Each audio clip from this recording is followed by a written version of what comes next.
Sir నమస్తే. నమస్తే. Sir మీ పేరు? బాబు అంటారు.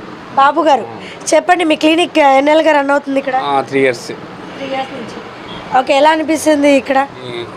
బాగుంది. ఏరియా వాతావరణం మీకు అన్ని సౌకర్యాలు అందుతున్నాయా? అన్నీ అందుతా ఏంటి ప్రభుత్వం తరపున ఇక్కడ మీరు క్లినిక్ పెట్టుకున్నారు, సో ప్రభుత్వం తరపున మీకు కావాల్సినవన్నీ అందుతున్నాయా? ప్రజెంట్ ఏమి లేవు, నాకేం అందట్లేదు.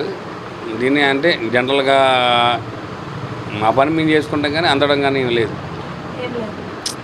ఓకే, ప్రభుత్వ పరిపాలన ఎలా ఉందనుకుంటున్నారు? పరిపాలన గురించి అంటే నేను వైసీపీ మేడం, పక్క వైసీపీ ప్లస్ ఏంటంటే ఆ పరిపాలన ఈ పరిపాలన గురించి మనం చెప్పలేం.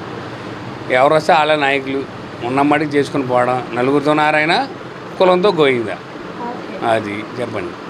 నెక్స్ట్ ఏంటంటే కొన్ని ప్రాబ్లమ్స్ ఉన్నాయి, ప్లస్ ఏంటంటే లైటింగ్ ప్రాబ్లం ఉంటుంది. నెక్స్ట్ ఏంటంటే రోడ్లు కూడా సరిగ్గా లేవు, రోజు 5-6 యాక్సిడెంట్లు. మన రీసెంట్గా కూడా మన డైలీ అవుతున్నా అవడం, నా దగ్గర రావడం, అది మెయిన్.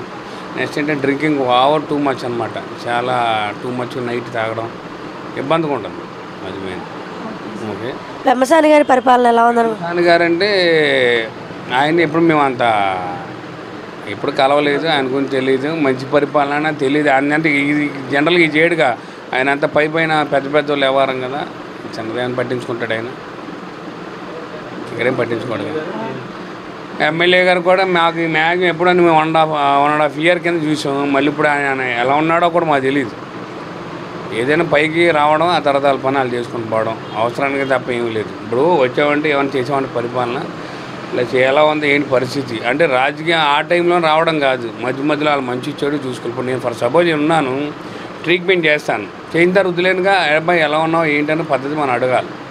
ఆ విధంగా అవతల వాళ్ళు కూడా ఒక హోప్స్ అని ఉంటుంది, అర్థమే మేడం. అది మెయిన్ ఏంటంటే పలకరించినప్పుడు కంపల్సరీ అవతల వాళ్ళు కూడా కొంచెం ఒక బేస్ ఉంటుంది.